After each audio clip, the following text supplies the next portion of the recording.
USAA knows dynamic duos can save the day, like superheroes and sidekicks or auto and home insurance. With USAA, you can bundle your auto and home and save up to 10%. Learn more and get a quote at usaa.com/bundle. Restrictions apply.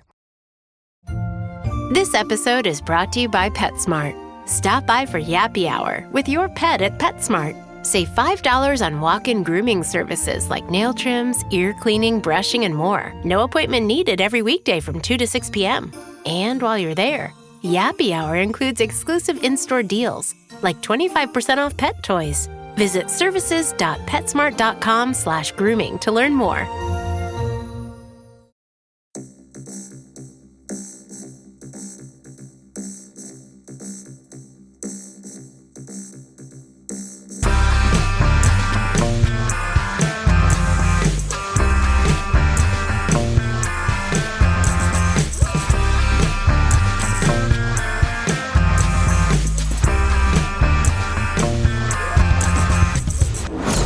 Hello and welcome to Unequal Sequel Extra.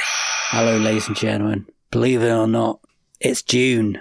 As in June, not the movie June. June the month, not June the sand dune. And I should say it's ending.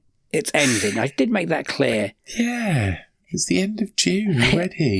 We're halfway through the year, Dave. I'm worried by that. Like 2025 is half gone. Life goes Wild, quick. Right? I think every time we do a monthly roundup, we have the same discussion. We're like, God, life's going quick at the moment, isn't it? How do you slow it down? I think it's just because we're getting old. I think the older you get, the quicker it goes. Those younger years really took forever to finish. I mean, like, school took, and they were only 6 years of our lives, or whatever it was, took forever. Like that secondary school period. Remember the summer holidays lasted forever. Yeah, they were awesome. And now they're over in like a heartbeat. And now, literally, July starting in a week's time, and we have to start planning for next month and stuff and see what's coming up. We have to start recording next season, Dave. I know. Emails are going out tomorrow. Nice. I've had a few days off. I've done an episode of the Tom Cruise Cake Quest. I'm ready to attack again and annoy some comedians / journalists / whoever the fuck we can, people we can, who else we can filmmakers would be into. nice. Yeah, some people that actually make movies would be good, right? Yeah, who don't mind attacking other people's work. That's the problem. That's the problem we do come across, especially with actors. Actors don't want to criticise any movies that they may end up having to work with the person that made that movie. Their peers or whatnot. Yeah, it's hard. But yeah, we're going to start planning and annoying people for Series 9. And then, that'll be out in October. But we're going to talk about June first, Rich. Yes. Can you remember what we did and talked about in June? No. It's a short month. I cannot. It was a short month. So I can remember that we did Mission Impossible. Mm-hmm. That was the thing, right? That was a thing that definitely happened. That was the first thing. It was a time that we disagreed. We did Mission Impossible. Yep. What else have we done? Let me think. Hang on. Oh, God, my brain isn't working today. I've got really bad hay fever. I know. Did we do Final Destination Bloodlines? Was that June? Nope. No, that was... Okay. Karate Kid Legends. That was June. And what else have we done? It was only last week. The thing you forgot about last week. What did we do last week? We did Ballerina. Oh, Ballerina. Which, let's be honest, is the most forgettable film out of those three, right? Yes. Yeah, I would say it probably is. It's fine. It's fine. But it's just a bit forgettable. So one of those films I was really looking forward to, one you were really looking forward to, and one we didn't really care about. We also watched Goal 2 for Box Set Mentality, and we also watched the 2014's version of RoboCop for a Disenfranchised. Sadly, yes. And we also ended season 8, so we did episode 11, which was Josh Barson, and episode 12, which was Matthew Crosby, and we released the epic 2 hour 45 minute version of The Best Bits, because I just couldn't cut it down for many reasons. Your heart out sequelizers, that's all I'm saying. That was a lot of goodness. It's not just you guys that could do epically long episodes. I mean, admittedly, our epically long episode is just bits we've cut out of other episodes, but yes, we did it. And also, do you know what else we did in June? What? We put our entry for the Independent Podcast Awards. Oh, yeah, we're in the game. We're in the game. We'll see if we get nominated this year, but you never know. You never know. We're independent and we're a film and TV podcast, and we're pretty good. That is the category we entered. That is true. We're pretty good. I tried to convince Rich to put us into the comedy section as well, and then I think we both realised we're not comedians. No. But, no, we have comedians on, but I'm not sure. Hey, we're pretty funny. We're funny looking. No, well, I say people can see that now because we have put videos out. We have put videos out, yeah, that's true. Yeah. Yep. Yeah. Okay, so people have got in contact over certain things, and there are nice questioning emails, and then there's also Mission Impossible stuff, and some other random I had a stuff. feeling there was going to be a lot of Mission Impossible stuff. So where would you like to start? Would you like me to start on the Karate Kid stuff, maybe? Yeah, go on then. Let's start on the Karate Kid stuff. Start on the movie that I liked. There's one from Ben on Instagram. He said, I enjoyed Karate Kid Legends. Took my little boy. Not offensive. Had heart. Was well done. Okay, Ralph bits could have been done better, but who doesn't love Jackie Chan? And Ben is one to watch. Which yes, agreed. Absolutely agree with. I think so. Esteban, unfortunately, I haven't topped up my booze stash prior to listen to this review. I think the Rich Loses His Shit Drink game is going to send me into rehab. Another cracking review, chaps, and happy birthday, because we also forgot to mention, we also celebrated our 4th year anniversary. We did, yeah. I forgot we turned 4. Oh, we could start school soon. We're like knee high, aren't we? We are, yeah. I don't think I lost my shit in the. You lost your shit when we found out the Rotten Tomato scores of Karate Kid 2. You're right, because that's fucking stupid. 52%, ladies and gentlemen, for one of Rich's ever favourite sequels. Films, I would say maybe even 52%. Ridiculous.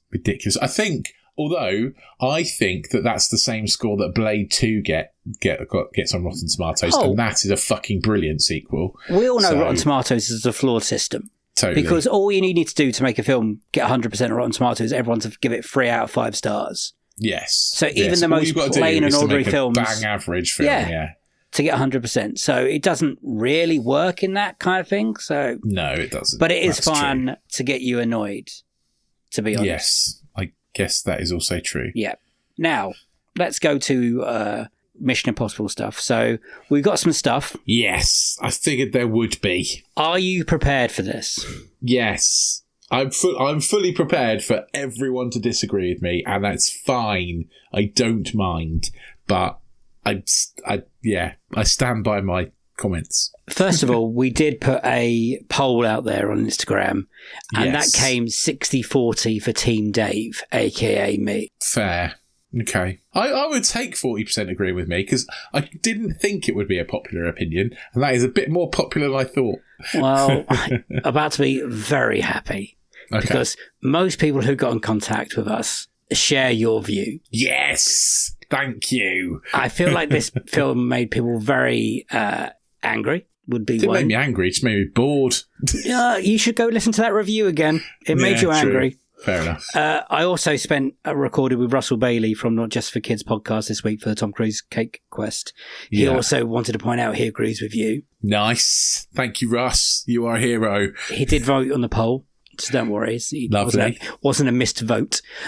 So here are some of the comments. I'll go through them. So our friend Kat got in contact. Well, she commented on our video and said, I'm intrigued to know what you thought. Found it so self-indulgent and nearly walked out. Nice. Yeah. Okay.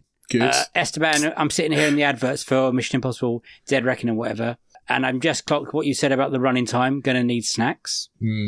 Yeah, it's long. It is long. And then we go to some of the comments on Instagram. Okay, let me click on some of these. So, Lord Elliot. Couldn't disagree. Oh, this is a positive one. Camp Dave, yes. Couldn't disagree more with Rich on this one. I understood the plot clearly in a threat, and the threat couldn't have been any more higher. The tension was fully bumped up that they couldn't do another film as there is nowhere to go. I agree with the over-the-top Messiah complex, but you have to remember this is part 2 and an Ethan Hunt movie. Yes, but that doesn't even agree with you, because even you think the bad guy's rubbish. So... Yes. Well, it's just another man's opinion. Esteban also commented after he'd seen it, said, wow, I'm glad I listened to this morning. I don't think I've got enough booze to play the Richard loses his shit drinking game. Fair. Brilliant review, chaps. Made my morning.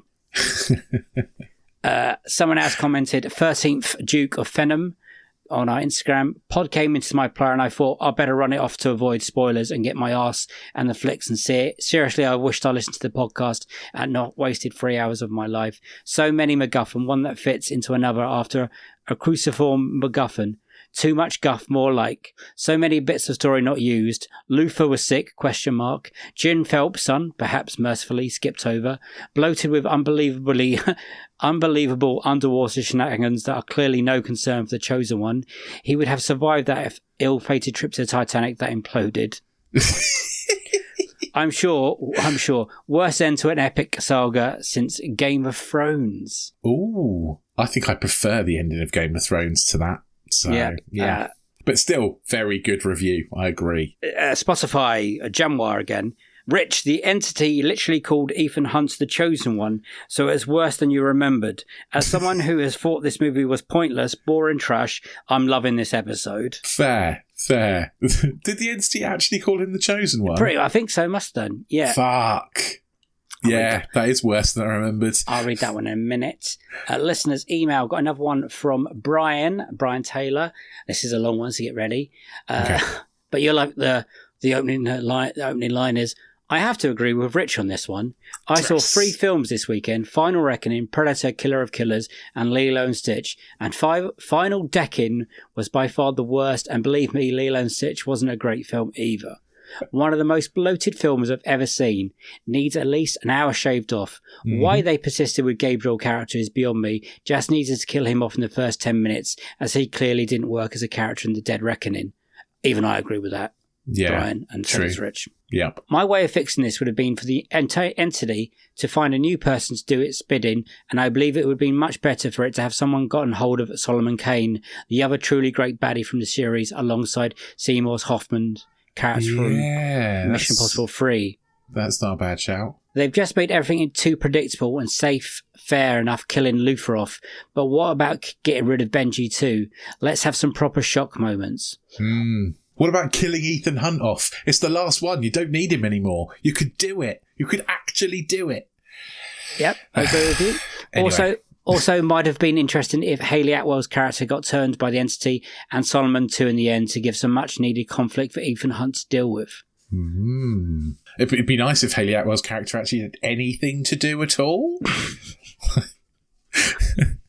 I enjoyed the plane scene, but the underwater stuff was utter tripe and went on for far too long. I get that the part of the series is doing the impossible, but it always seems it could be at a push.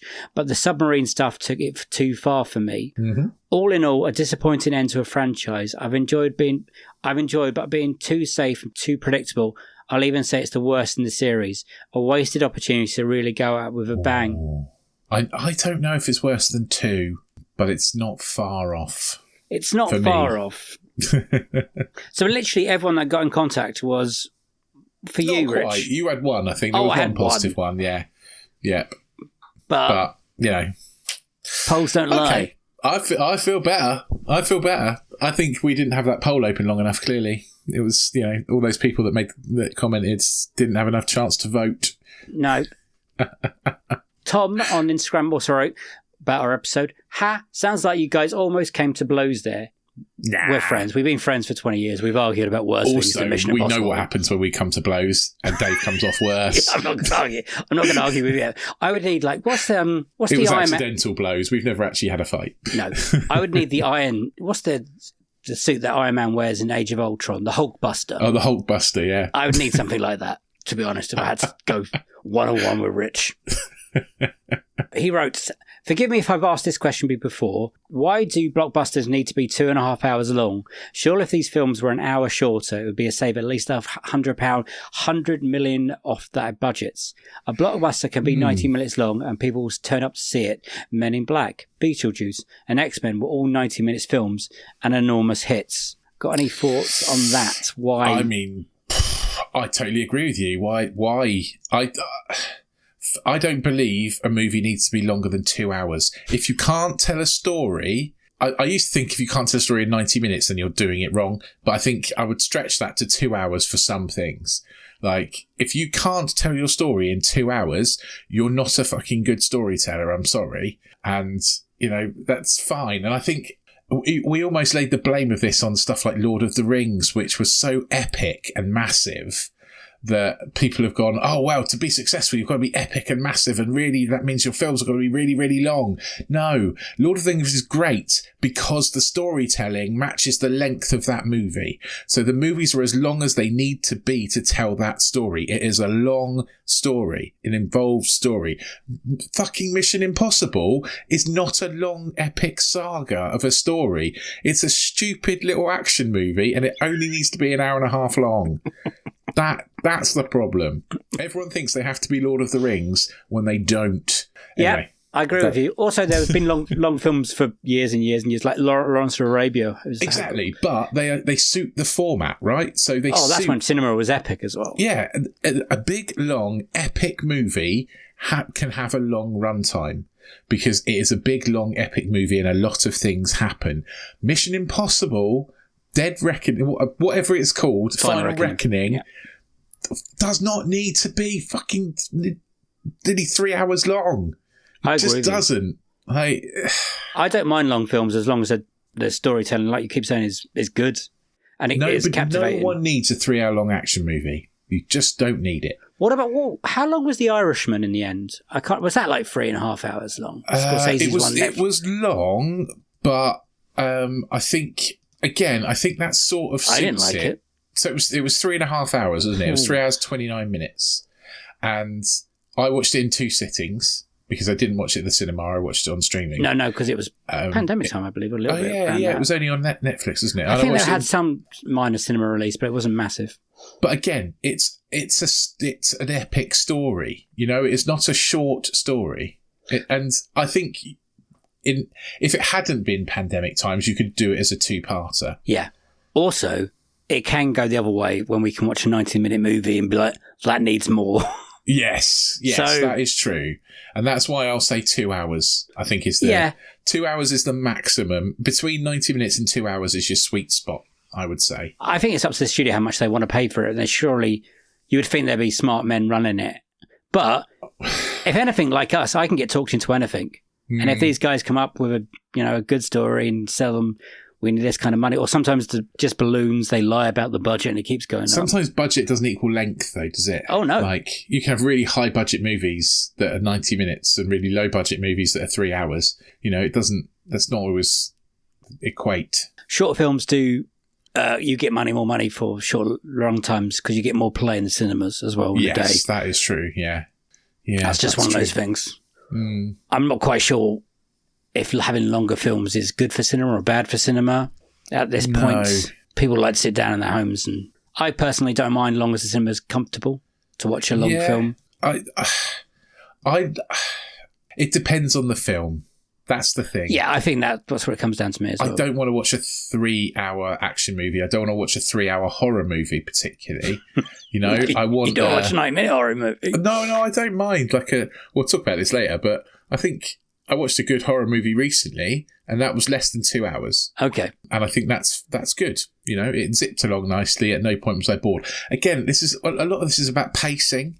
And I think the reason that Mission Impossible feels its length is because its pacing is so off. Like the bit underwater, that's so long. It's so long, and they spend so long on that, mainly because China likes underwater, and that's a big market for them. I get that, but it's really boring.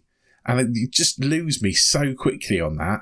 Whereas there are other bits that they just zip through really quickly, like Luther being ill, which is an actual impactful story. Again, we've done this. And they just click it through so quickly. Yes, I'm sorry, we've talked about it. I'm going over it again, saying I didn't get angry, and I am. Also, the Chinese market currently isn't what it used to be, as in it's not a guaranteed money spinner that once true. Studios relied heavily on. To add an extra 300-400 million on there. Yeah, it's just not happening. They're going to watch their own movies. The number one highest grossing movie of the year is a Chinese film, and it's made over $2 billion. It's wow. So crazy stuff. Wow. Maybe Hollywood is on the decline potentially. Maybe we'll all be watching Chinese movies in a few years' time. Hey, if we need something to do this week, we're going to hunt that film out and do it. I just got quickly on the Matthew Crosby post on Instagram.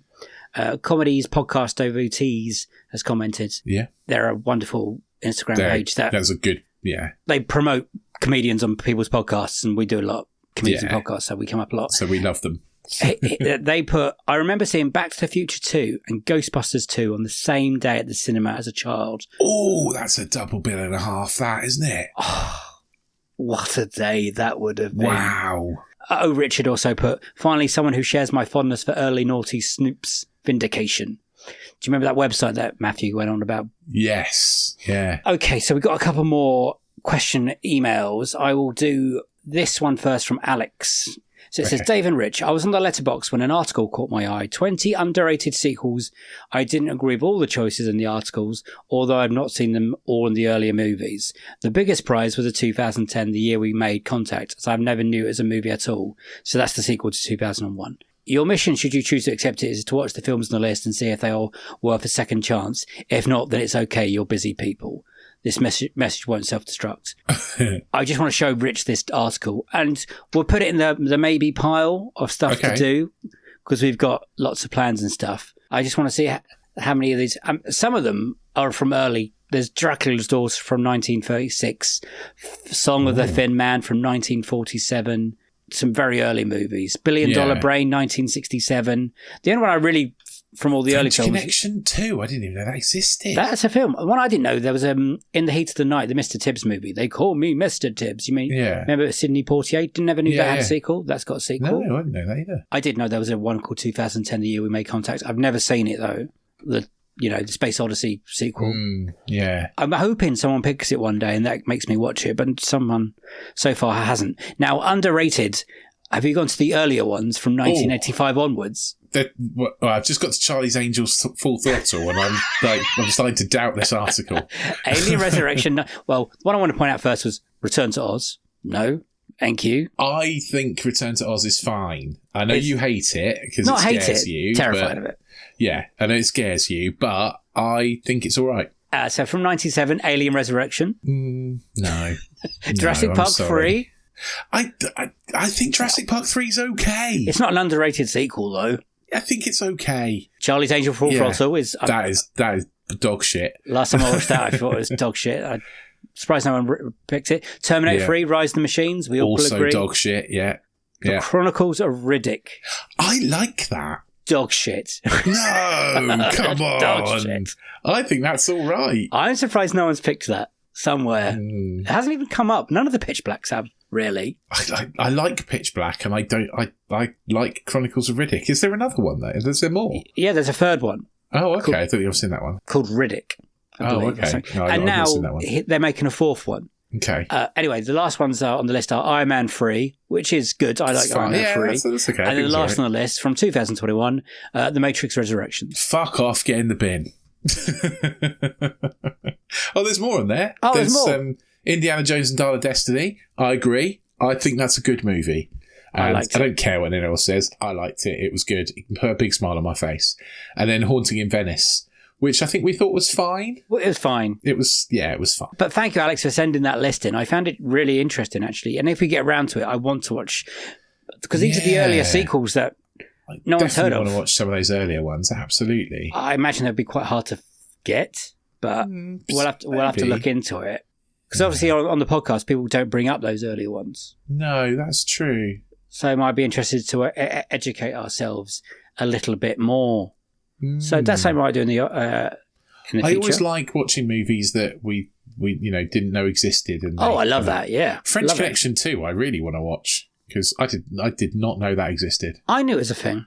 I was tempted to watch it because I recently watched French Connection at Christmas and I enjoyed it. Okay, got an email from Noah, which is called The Super Fantastic Rebirth. And he says this is a long email. Noah, this is not a long email. This is compared to what we've done in the past. July is a stacked month for movies with Superman, Fantastic Four, and Jurassic World Rebirth. So for me and my friends are having a bet on these movies. Bet categories. Okay. What films would be the best? What film would make the most money? And what film would be the worst? And he goes on. Oh, interesting. I think Fantastic Four might be the best one. It's a new change of pace in the MCU, and they have really given no spoilers about the film. Plus, the early testings have been positive. Next, I predict Jurassic World... Hang on. Should we do our predictions before we do his? Okay. So we don't... Best, worst, and makes more money. I think Superman will be the best. Oh. And I'm looking forward to it. But I think that's closely followed by Fantastic Four. And then Jurassic World, distant third. So I think Jurassic World will be the worst, but I also think Jurassic World will make the most money. Yes.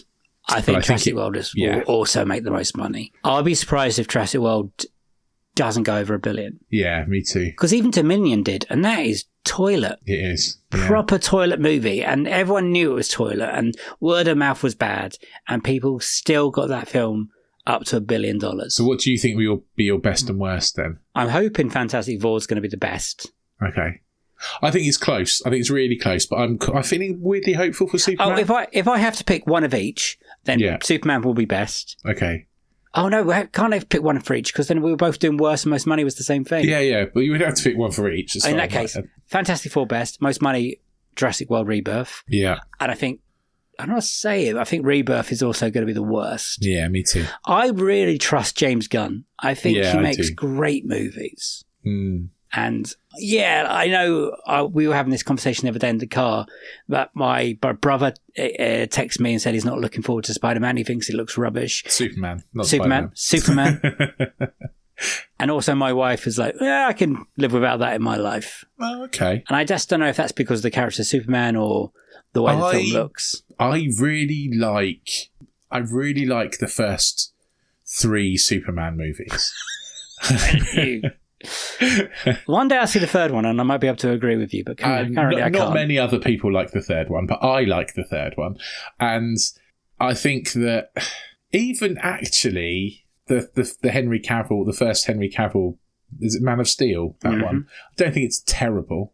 It's fine. It's not amazing, but it's not terrible. So I think, and I've got a bit of a soft spot for Superman. I always have had a soft spot for Superman. So I'm feeling kind of hopeful. The only reason I'm excited for Superman is James Gunn. I think he's been very open with it, his plans. I think he's cast well.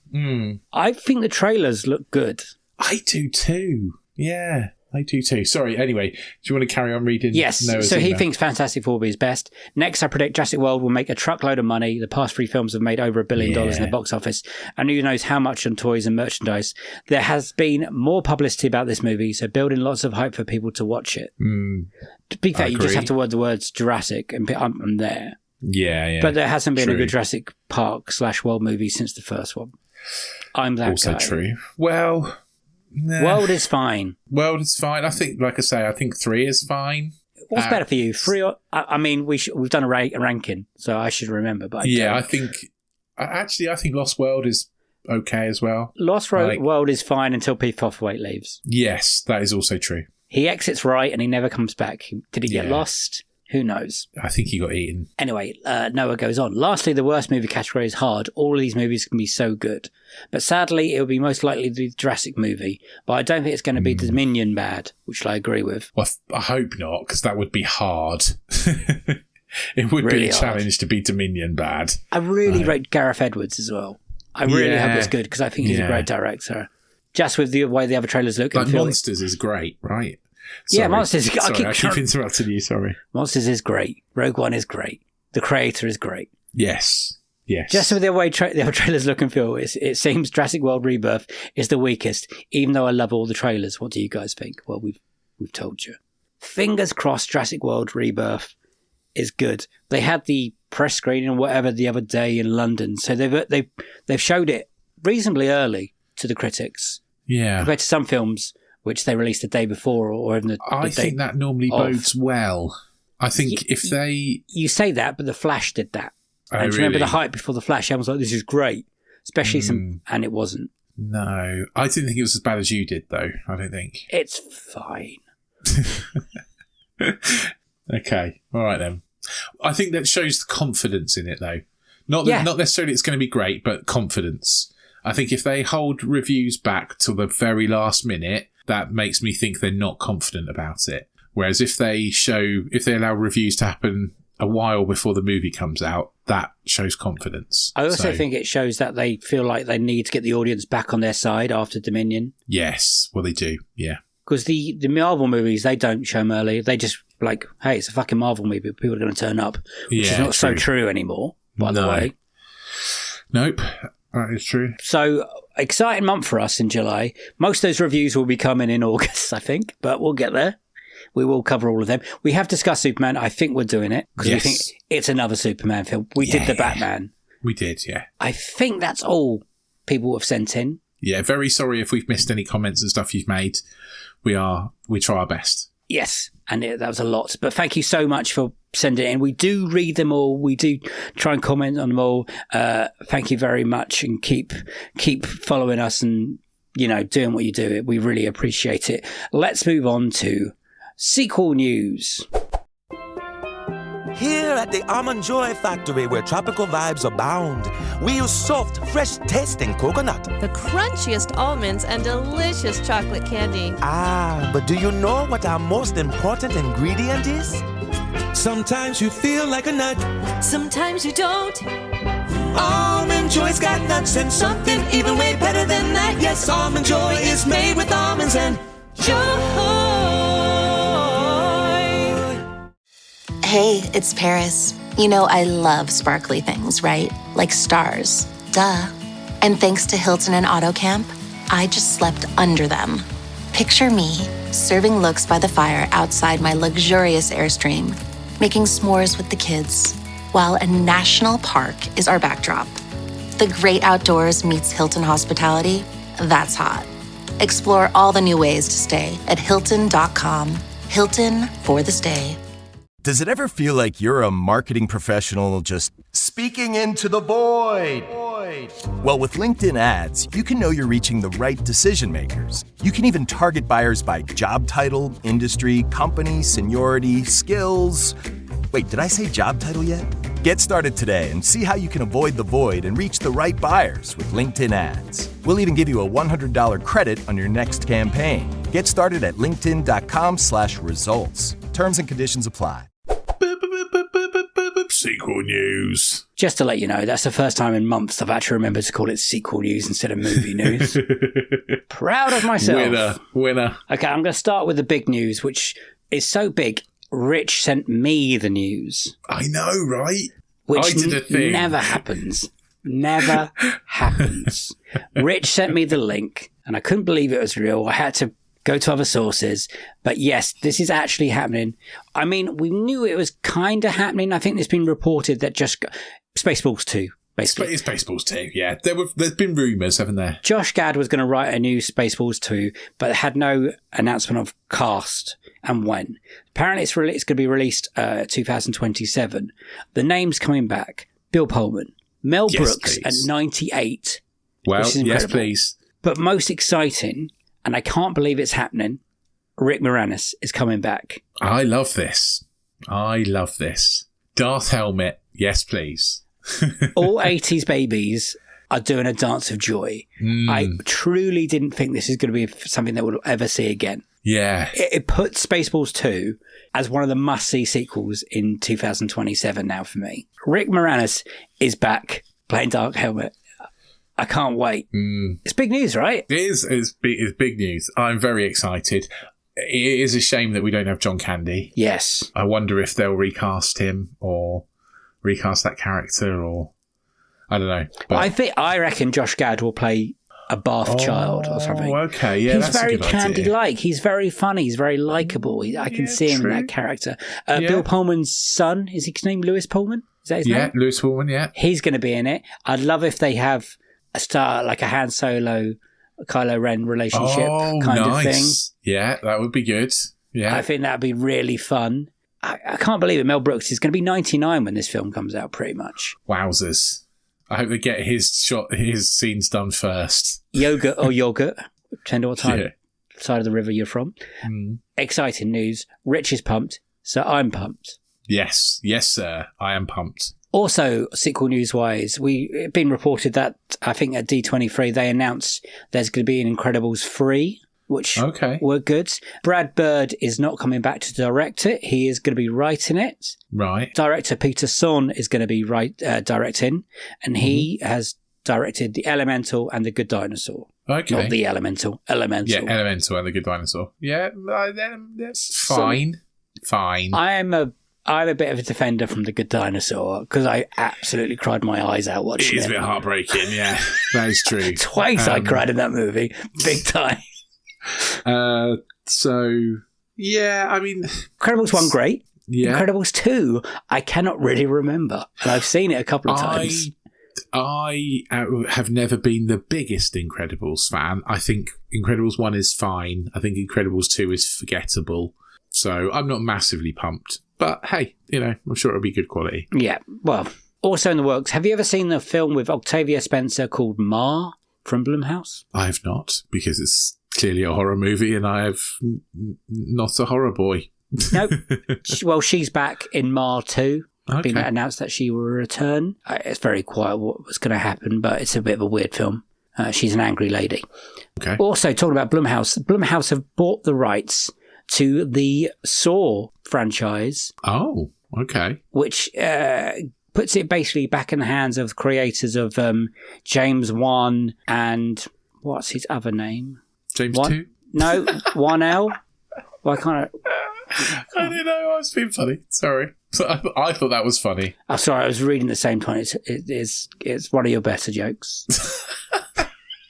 Cheers, mate. Thanks for that. So it's James Wan, Lee Wannell. Lee Wannell. It basically puts in the hands back into them because, as everyone knows, we reviewed Saw 10, Saw X a couple of years ago, and then they pretty much that did well, and they announced the one again. And me and Rich were delighted when that happened because we were going to watch another Saw film. Then they postponed that one, and we didn't have to review a Saw film for a year. That's what we were delighted about. Yeah, and now it looks like there's not going to be one this year either. So we get another also delightful 2 years rest of not seeing a Saw film, having some weird things, give me nightmares again. But it looks like these people have got their hands back on it, so we might make Saw a little bit better again. Okay. I've only seen 3 Saw movies. I've seen 1, 2, and 10. You've seen the good ones, so that's all I need to see, right? I have a bit on news. This is I think it's well known. Spider-Man: Brand New Day. Apparently, John Benfield's Punisher will return. Oh, interesting. In that, interesting. It reported that Zendaya and I can't remember the guy that plays Ned. Sorry, they're back. So that's. Oh, they are they? Okay. I think they're all back. The gang are back together. I don't know how much of the story they'll be in, or they'll just pop up at the end. We'll see. Then we move on to what I'm going to call the trailer section of this sequel news, and just tell you there's been a bunch of new trailers. Naked Gun, the Liam Neeson one. I think it looks good. I'm excited. Have you seen the new trailer? I have seen the new trailer. I'm kind of pumped for it. There's a manslaughter joke that made me laugh, and then went, "Oh yeah, that does spell like that." That was good. Pamela Anderson's in it, so we're fans here. Looks great. There is also a new trailer for Wicked, for Good. Oh, I've not seen that. I've not seen that trailer. Have you seen Wicked yet? Nope. You're going to love it. I tried to get George to watch it with me the other day, and he's like, I don't like witches. And I was like, all right, fair enough. To be fair, she's not really a witch in the first one. No, well, I can't convince him either way. So, It's only the last bit, and that's when it gets good. But the sequel's coming in November. It's going to make major money again. Yeah, of course it is. Next one, Black Phone 2 trailer. Oh, okay. I've not seen the first one. I haven't seen the first one either, but we're going to have to... Ethan Hawke, right? Ethan Hawke returns as the killer, I guess. Well, I don't know anything about it. No, there's a phone and it's black, maybe. Who knows? There's dead kids in it as well. So you're going to love it. Good. And the last trailer that returned, and I don't know if you've seen any of this, but Downton Abbey, the grand finale trailer teases an emotional farewell. I haven't seen any Downton Abbey movies. We did talk at one point about doing the Downton Abbey movie sequel, and then we decided against it, so I haven't watched any. Well, guess what's happening this year? We're going to have to watch them all. Big old dive. I've watched the first series back in I've not even watched any series at all. It's not my jam. It's not my jam. That's what I'll tell you now. Yeah, I think we're going to have it because I don't think it's going to be much else that time of year, so we're going to have to get good at it. But that's all the sequel news. Some good stuff in there. Some things to get excited about, but mainly Spaceballs 2. Yes. I never thought I'd be saying those words. It's weird that I'm excited for Spaceballs 2 and I'm not excited for Spinal Tap 2. Can you explain that one to me? Because they've both got returning members coming back. But is it the Rick Moranis? Spinal Tap 2 feels like a one and done. Spaceballs 2 naturally feels like it could have a sequel because it's a Star Wars rip-off and Star Wars not rip-off, a Star Wars homage, and Star Wars has lots of sequels. So Spaceballs 2 makes sense. Spinal Tap 2 does not make sense. And plus they'll mock that they're going to do a legacy sequel anyway, I guess, in that film.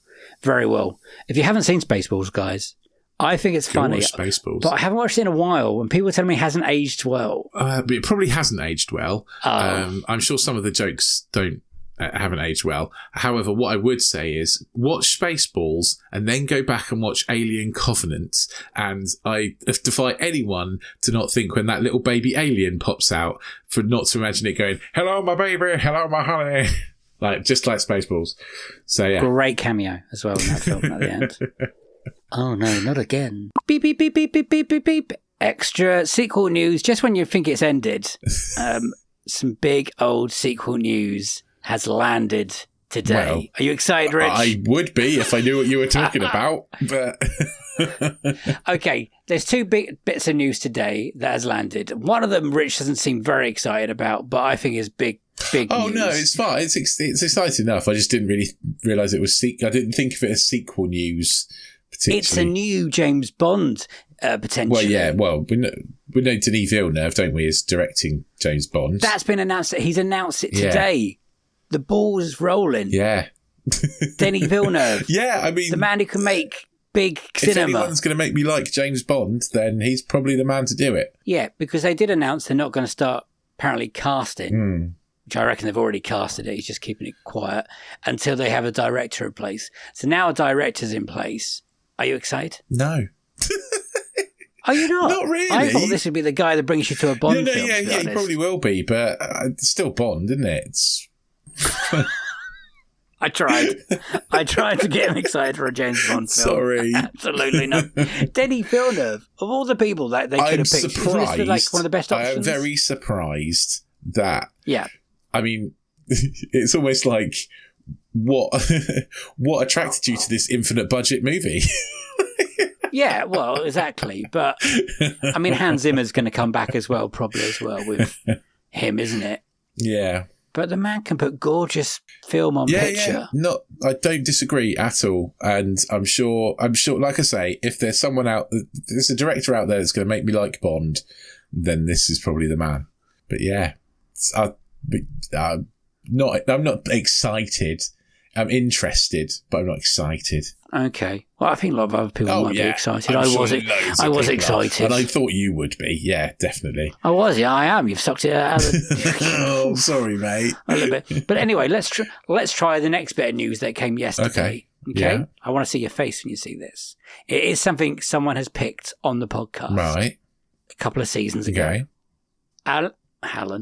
Aaron Sorkin is going to write and direct The Social Network Part 2. Oh, that is interesting. Now you have my attention.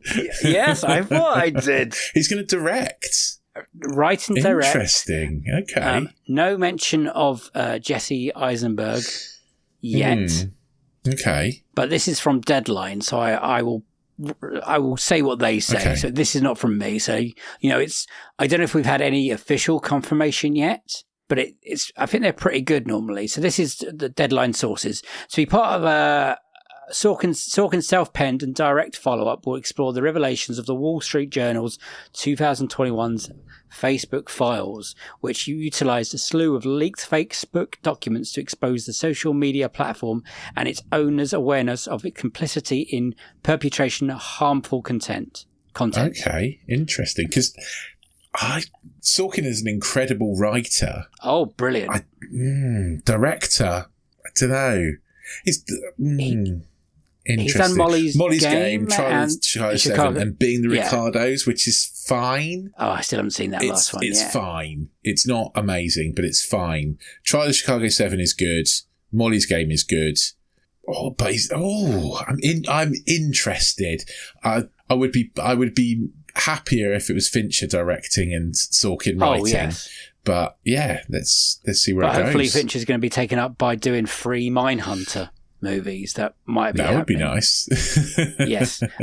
So a couple of seasons ago, Sean O'Connell picked this as his dream sequel. Yes. If Eisenberg doesn't return, does that put a damper on it? A little bit for me, because I'm not sure who else could do it. I can't think naturally of another actor who would be so good at that role. No, me neither. I've been racking my brains all day of someone else I'd possibly like to see in that part. I just think he absolutely nailed it in The Social Network, and I want to see that carry on. And plus, he's kind of got grown older at the same time. Yeah, exactly. He's the right age. Yeah. So absolutely. So it will completely work. But that is the 2 bits of extra sequel news. So I'm going to do the beep news, and we'll carry on. This bit again. Beep, beep, beep, beep, beep. Okay, so let's move on to This Is Me. Sequels that we've seen. Na, sequels that we've seen. Whoop. I'm also going to not just say sequels, remakes or prequels in this section. I have seen 1. Yes, I've seen 2 in this case, so we're actually rolling on this one. What is your 1? I watched Venom: The Last Dance again because my son wanted to see it. So we've watched it again. Yes. It's still annoyingly bad. Did he love it this time? He said it was the worst one. But George, he still liked it. He still liked it. He still had fun, but he said it wasn't as good as the others. Tell him to watch it on a plane. It's brilliant. Then I'd have to get him on a plane, and then to get him on a plane, we'd have to go to an airport. To get him to an airport, he'd have to be okay with crowds of people. None of this is going to happen. Yeah, that's true. I'm glad George kind of enjoyed it, and I'm glad you put your eyes on it again. Yeah. It was. Yeah. Now your expectations were lower than. No, because you thought it was going to be Godfather Part 2, watching it again. No, I didn't think it was going to be Godfather Part 2. I thought it was going to be better than it was. But no, it's still bad. It's still not very good, is it? Come on. It is what it is in my eyes. It is like rubbish that you could just ignore. Yes, it definitely is. But that's what I thought it was going to be. I might have had a snooze in the middle. So don't blame you. Don't blame you. There was a bit actually in Vegas where Mrs. Chen turns up and George just went, "Is that the lady from the shop? Why is she there?"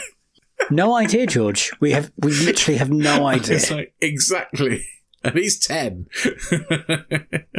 We don't know, mate. I've watched 2 films. One of them, I watched the Disney remake of Lilo and Stitch. Okay, I've heard reasonable things. I am one of those people that Lilo and Stitch doesn't mean much to me. It's not my era of Disney. It's one I've watched maybe once or twice and can't really remember. It's fine. It's not The Lion King. It's not Aladdin. It's not that. So I haven't got this connection to the bits they maybe changed or didn't change. I know one of the changes was that they took one of the guys away not to have a Russian accent. Oh, right. That was the Zach Galifianakis character. Oh, okay. So instead of sounding Russian, he just did his own accent, which is fine. I quite enjoyed it. The CG is good.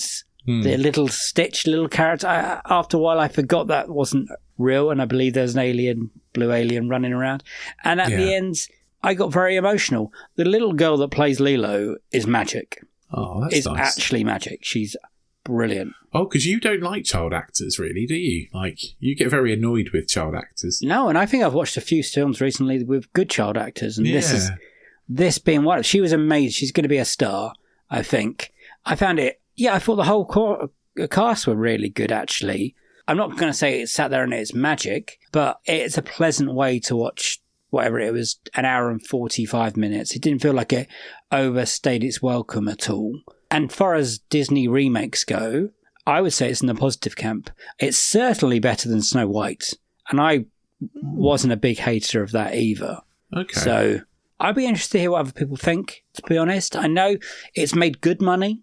It's made probably about 850 million at the box office. That's good at the moment, definitely. The fans of the original film have come out. I don't think there's been any major anger from the why did you remake this and blah, blah, blah. Certain things haven't changed, whatever. I think they've changed the ending slightly. I read the other day who gets custody of the child. All right. But watching that film didn't annoy me. I was like, that makes sense, to be fair. Yeah. The cast are good.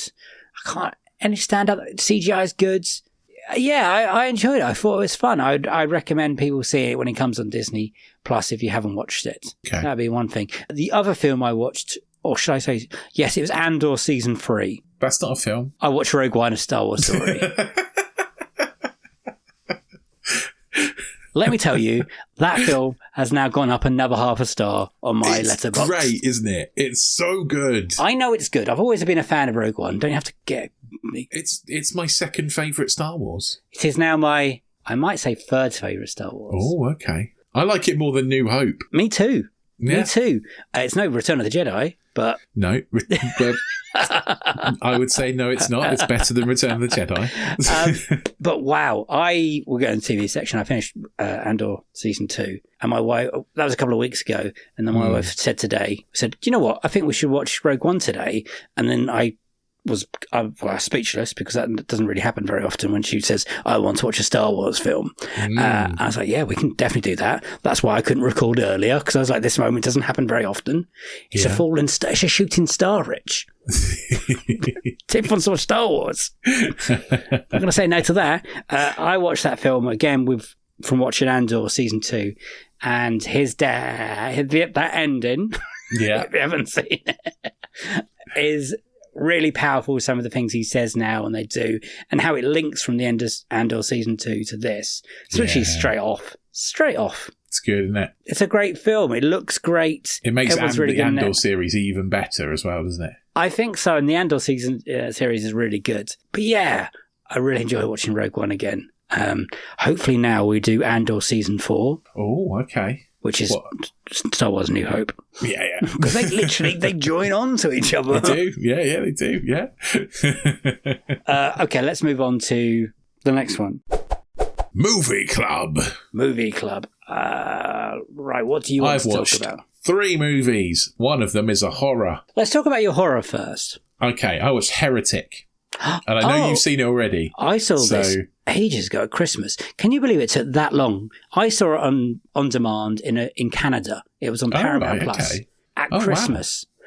And then in the UK, we finally get it in June. That's a long time. 6 months is mad. I really quite liked it. Even the end? Not the end quite so much, but... I all the way up to the end, I was invested. Yeah, because I was like, I'm always invested until his motives, and then he comes. Yeah. I can't say what. It's just another. Yeah. It's just not special. You're disappointing, actually. But his purpose was so good. I kind of like that though, because it sort of says, you might put these serial killer kind of people on a pedestal, but actually when it boils down to it, they're all just unimpressive morons. And it turns out he was he wasn't as impressive as you thought he was going to be. I get that, but I suppose it's like he was trying to sell himself. I thought it was going to be... Exactly. But Hugh Grant... Hugh Grant, great. You're great. He does bad guys so well.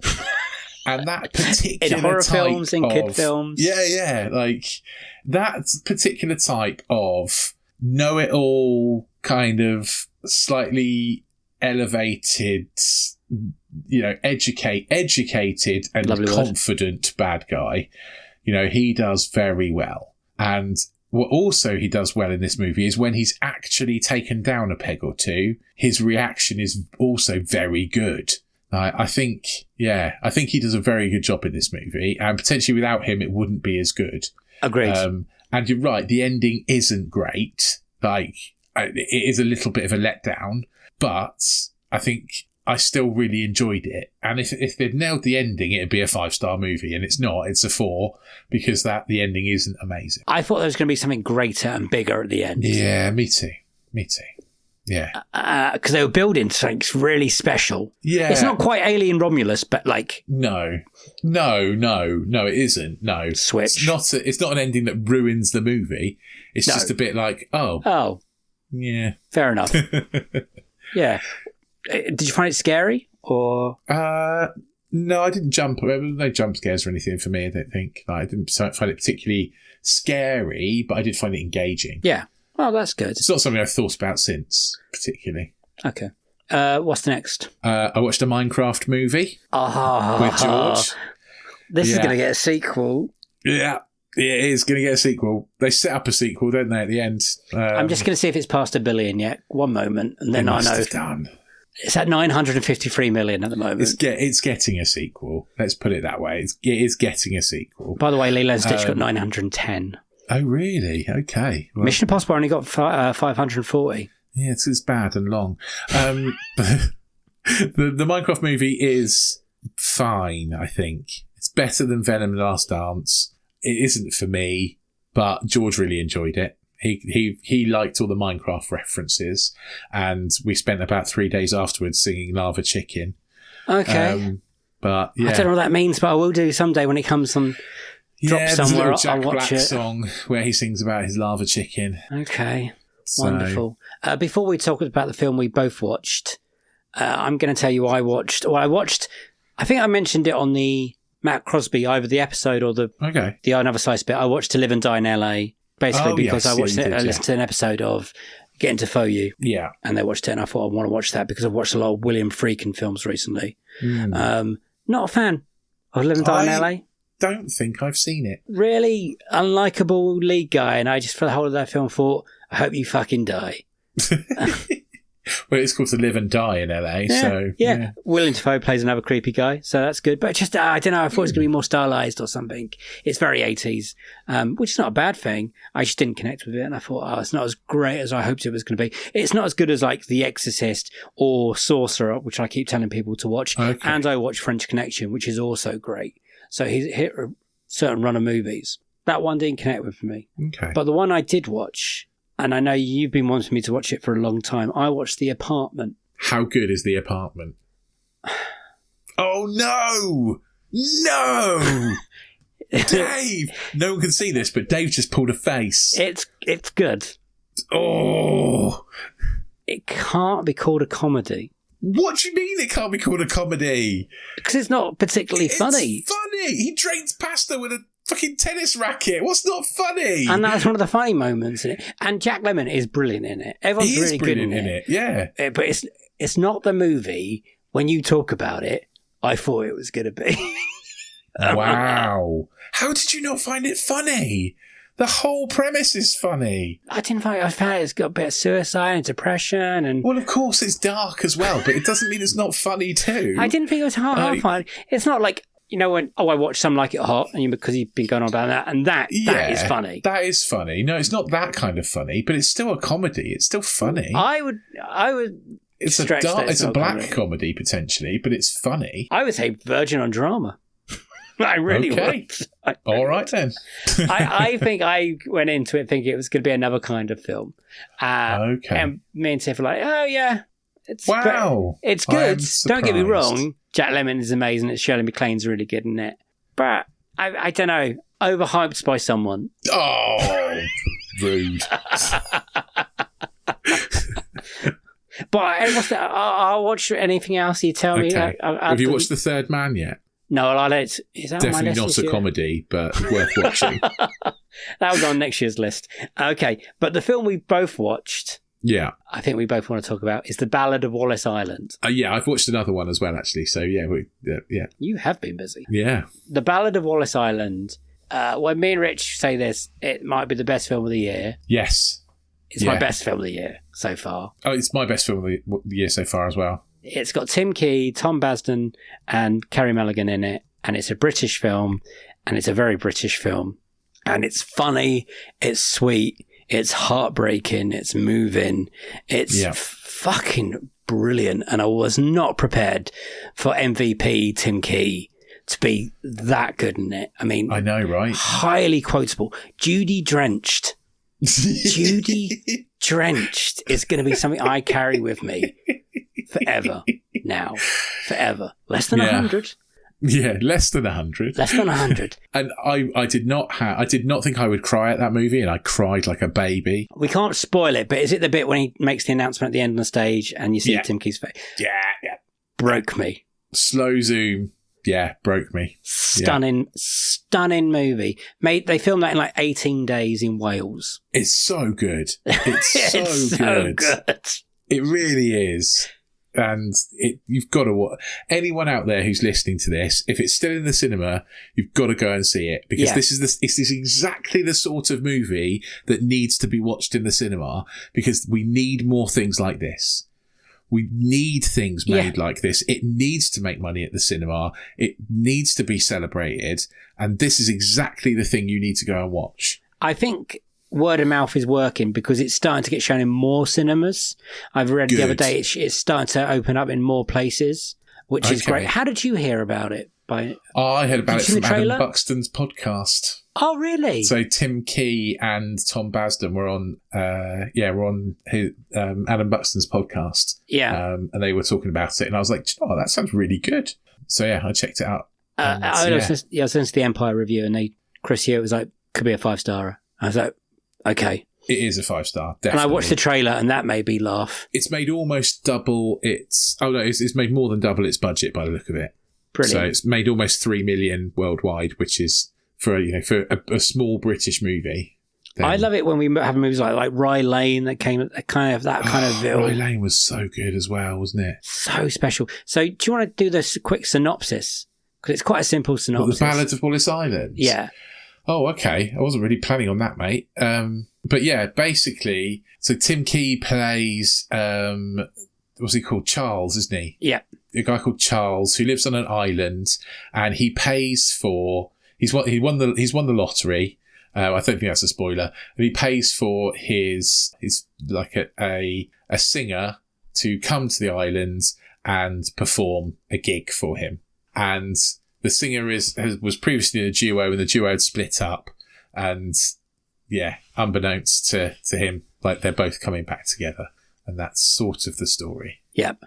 Fantastic soundtrack. Oh my God, the soundtrack is amazing. Once you watch it, you instantly go and listen to it. Yeah, definitely. Tom Basden is a very talented man, it seems. He is, isn't he? You know his face. He's been in a lot of annoyingly handsome.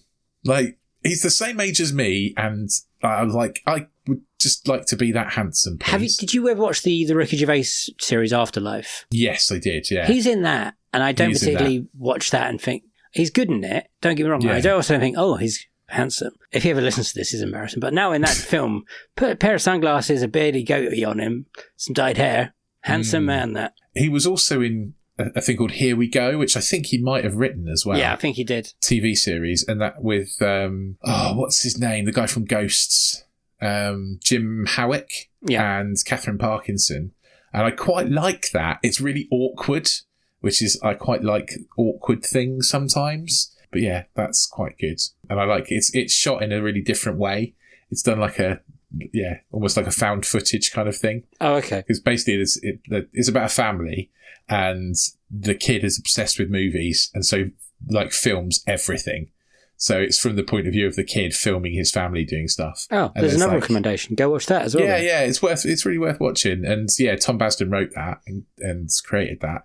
Talented man. Yeah, I think so. But yeah. So yeah, go check that out. What's your last film? So my last film is another British film, because I do like a British film, and it's called Deep Cover. And on the Amazon one. Yeah, so it's an Amazon one.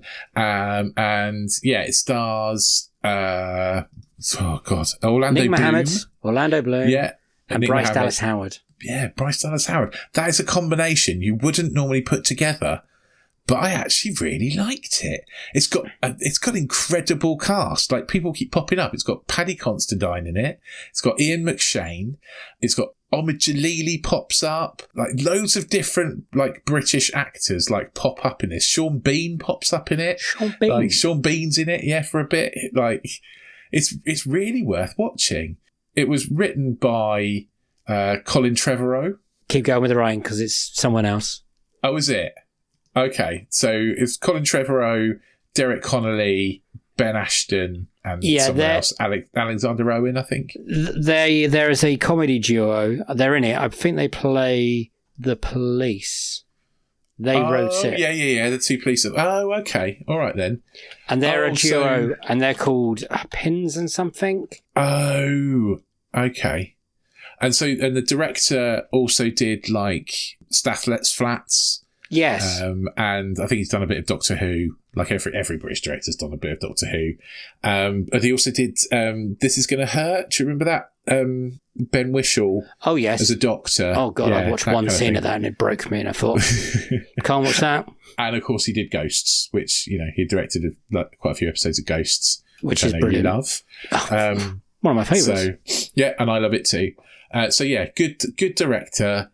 I think this might be his first movie, and I really enjoyed it. I wasn't expecting it to be as good as it was. Is Orlando Bloom funny in it? Orlando Bloom is quite funny in it because he's almost playing a piss take of himself. He plays like he plays a washed up actor. They're all improv. So improv. So the premise of the movie is that they are three improv performers, and they get recruited by the police to go into a criminal gang, basically, an improv. And they do such a good job of it that they keep getting brought back to be this criminal gang. And by the end, but I'm not going to spoil it because people need to watch it. But yeah, it's really worth watching. I've really quite enjoyed it. I will try and watch that one. I think. And it's on Amazon Prime, and it's free to watch. So just go and watch it. It's really good. Good. Yeah. Well, that's some good recommendations there. Shall we move on to TV?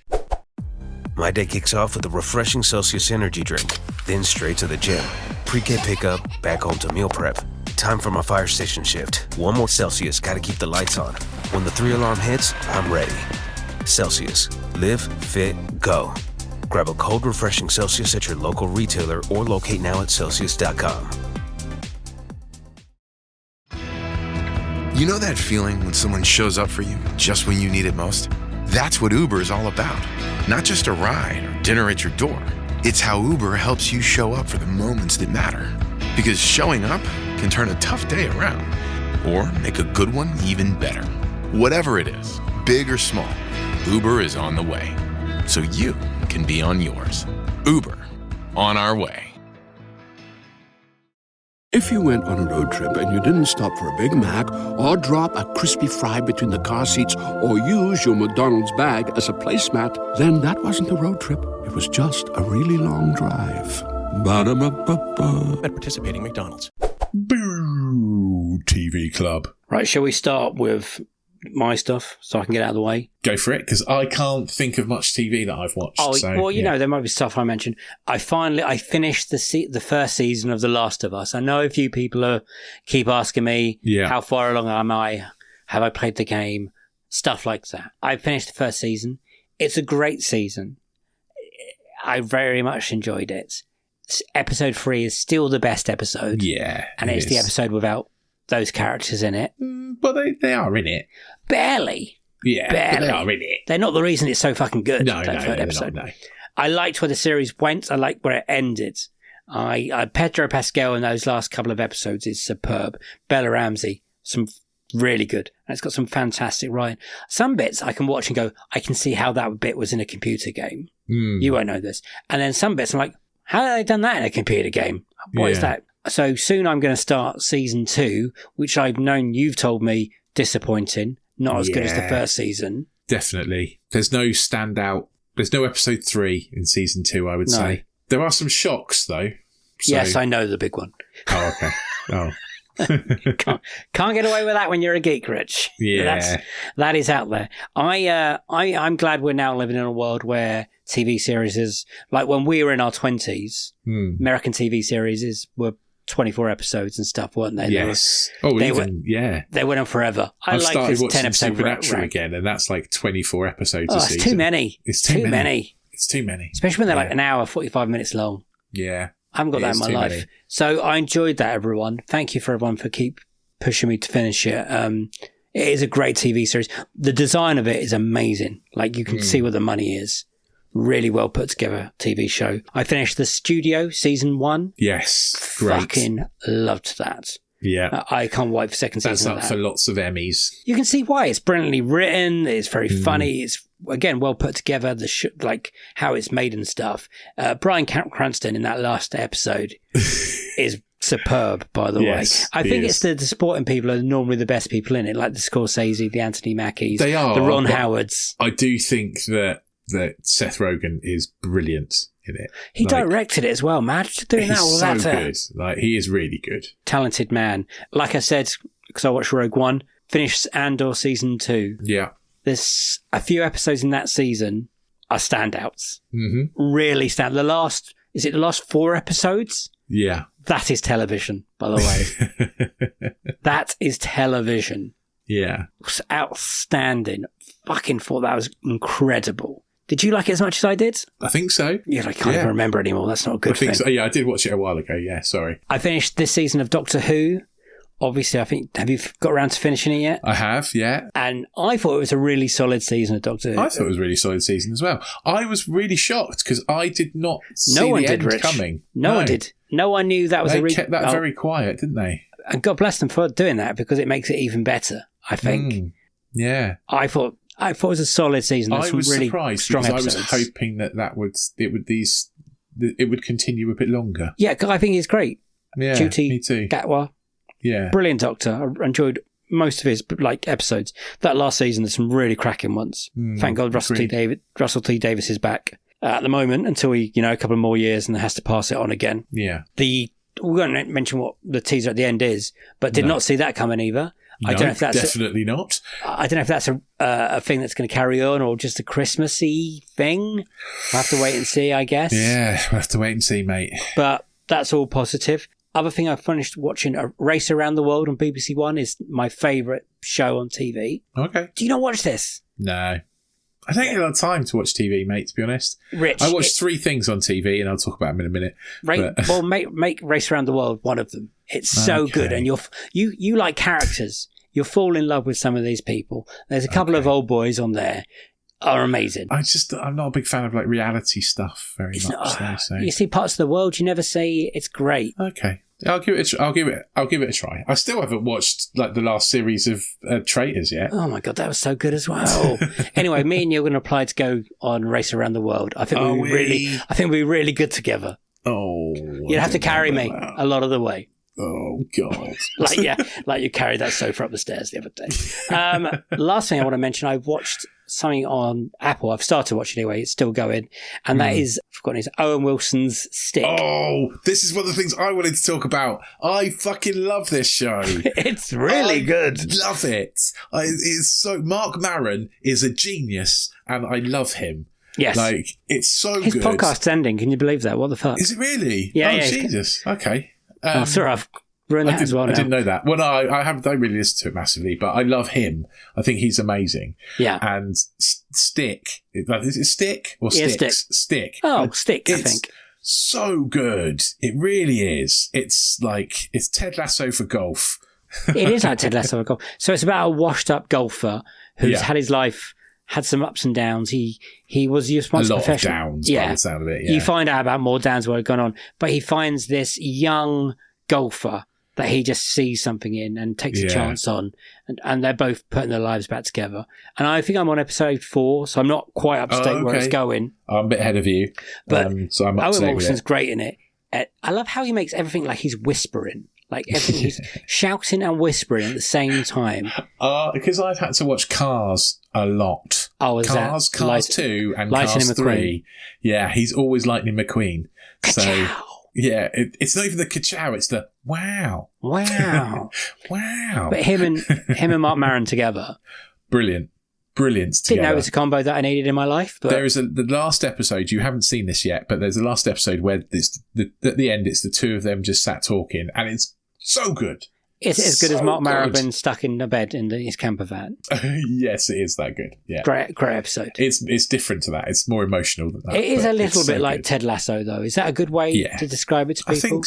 I think so. If you like Ted Lasso and you like Shrinking, and you need that fix. Yeah, and you liked what was the other one I really liked on Apple with Trying. Yes, if you like that, this is for you. This is for you.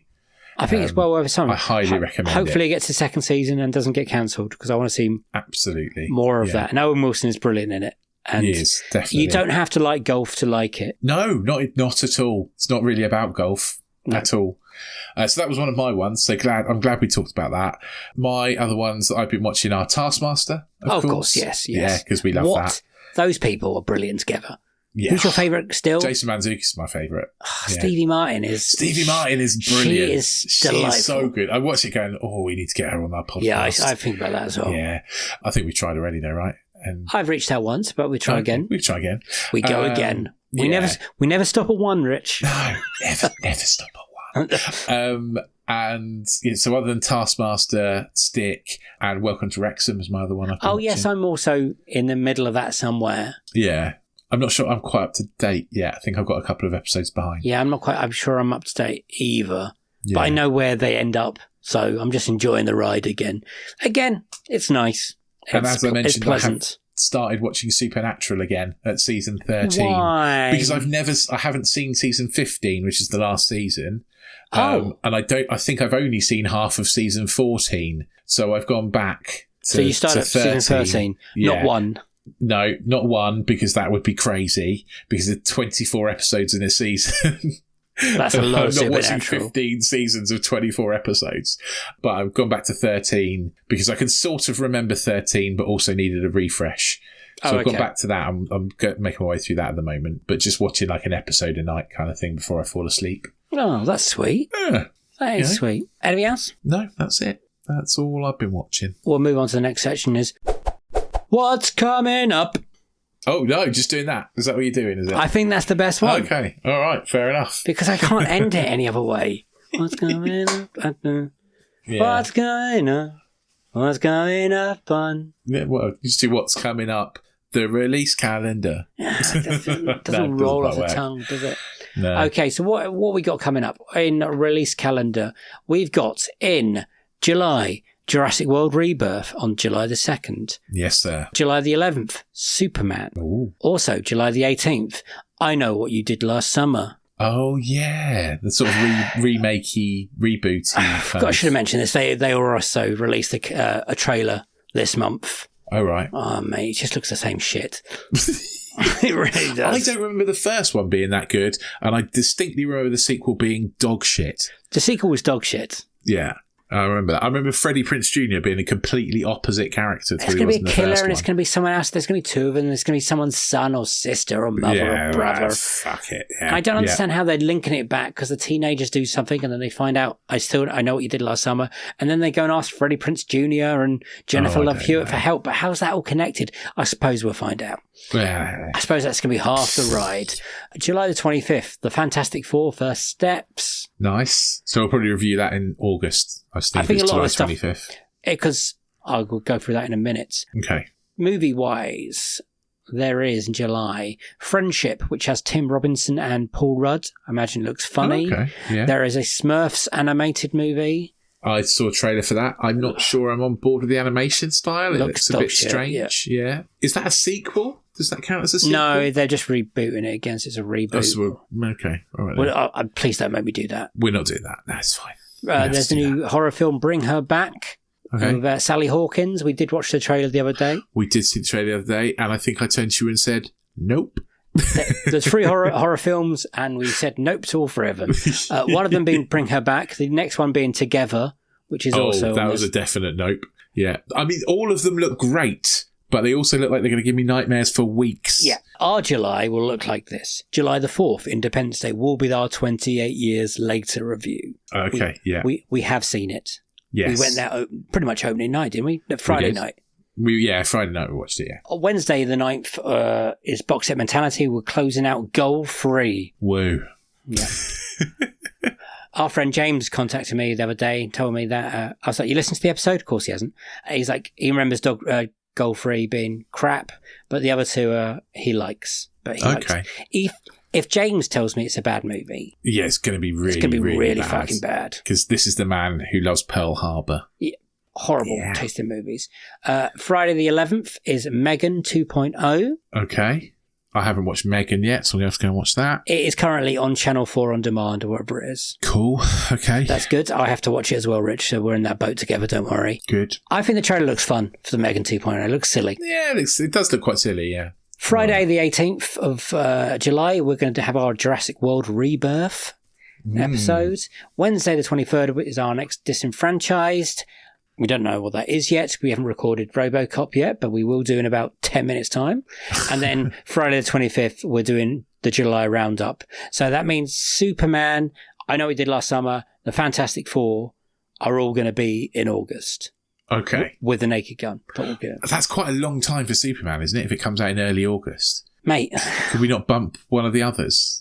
It will be Jurassic World. Anyway, no, it can't be Jurassic World. That's a big one. Well, that's the only gap. I was thinking like Megan 2.0. No, because it comes out that day. Yeah, but that's not that good. It's not. But that comes out, I'm saying, Superman comes out that day we release the episode. Oh, okay. So no. Okay. And all right, then. We have to get somewhere to... Yeah, basically there is nowhere else. Okay, we have a bump the Roundup. Fair, and people love the Roundup. We can't bump the Roundup. Everyone loves the Roundup. I mean, we could... Where did I put Superman again? No, yeah, that's the earliest of convenience. It does give people time to watch it, and then we do spoilers. True. So, yeah, that is true. So there we go. So that's our month, July, coming up. I hope you're all looking forward to it. I don't think there's anything else to say because there's no season. We're not recording. We're not doing seasons at the moment. We're out of season at the moment, aren't we? A break. So this is our small break before we start recording season 9. Season 9. I have just released episode 5 of the great Tom Cruise Cake Quest. Yeah, go and give that a listen. With will it be? Yes, it'll be out. Russell Bailey from Not Just for Kids podcast. I did say it earlier. We watch Risky Business. It's great. Go give that a chance. Rich, lovely. Can you see us out?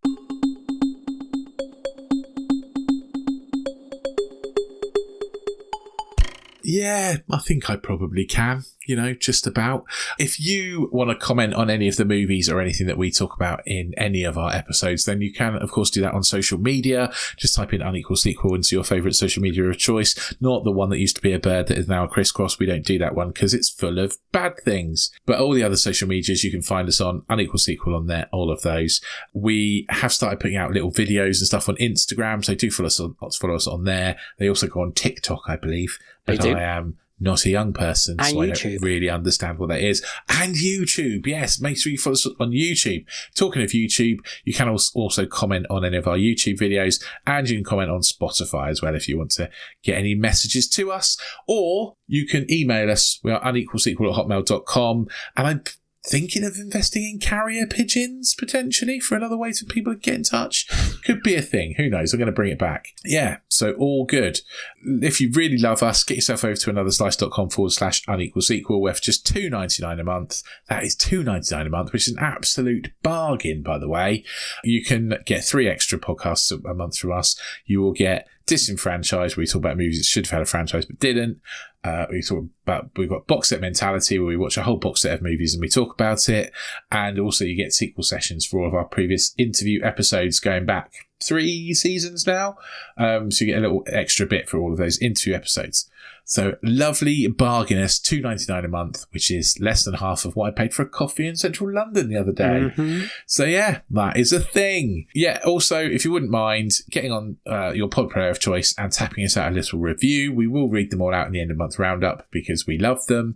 If you wouldn't mind hitting the 5 stars, we would be eternally grateful and love you forever. Because it helps people find the podcast and it helps us climb the charts as well. Getting into the into nosebleed territory in the iTunes podcast charts the last few weeks. So we'd love to carry that on. Keep giving us those 5-star reviews, and also once we get to 200, we can start to become Rotten Tomatoes certified critics. 5 stars, Karate Kid 2 would be the first thing we do on there. Yes, it will. 7 out of 7, Karate Kid 2. Yeah, I'm with you. I'll do that for you. Also, I've got a bit of a request. I've been looking at computer games. I know there's some computer game sequels coming out. I'm thinking about streaming. Now, the next question is, kids, what is streaming? And do you look confused? What? As in, what do I need to have kind of set up so people can watch me play or something? What are you talking about now? Computer games. Oh, right. Okay. So Twitch. Is that what you're talking about? Yeah. Okay. Next question. What is Twitch? It's the answer to the first question. Is that what streaming is? Yes. Okay. So you can live stream what you're playing on. What kind of setup? I believe. I don't know. I've never fucking used it, but this I've heard is because of it. you got a kid, right? Yeah, yeah. He knows these things. Can someone let me know what kind of setup I need? I've kind of looked into it, and it looks extraordinarily expensive. And I thought, how is this something that seems lots of young people do? So that would be great. Because, the new Grand Theft Auto is coming out next year, and I've just started to play Death Stranding, the first one, and I know there's a sequel coming to that. And we've had a couple of other people get in contact about games, and have you played this? Have you played that? And just another... It was a thought I had the other day. I don't really do gaming at all. I know, that's it would be a me thing. Yeah. Unless someone gives us our bloody Switches too, so we can play Mario Kart. Well, yeah, if it's games off of the 90s, then I'm all there. Or even the early noughties. Nintendo, if you're listening, we love you. We do. I've seen some other influencers. I do have a Switch. Gifted one. I play that. Yeah. Well, so do I, but I want to play the new Mario Kart. Some influencers have been given some.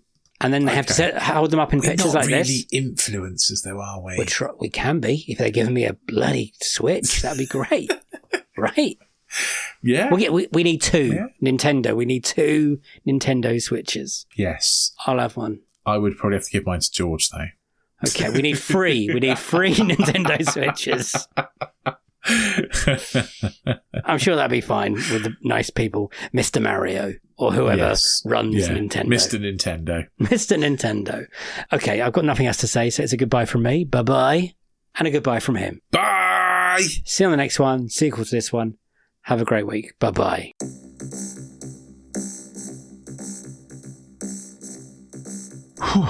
I'm shattered. I'm very sweaty. We'll give you a quick 2-minute break, and then you can come back to record the next episode then. Oh, I need a little sleepy. It's too late. This is the one that next one is the really one that needs recording. So, okay. Anyway, guys, worst roundup bit at the end ever. Voted.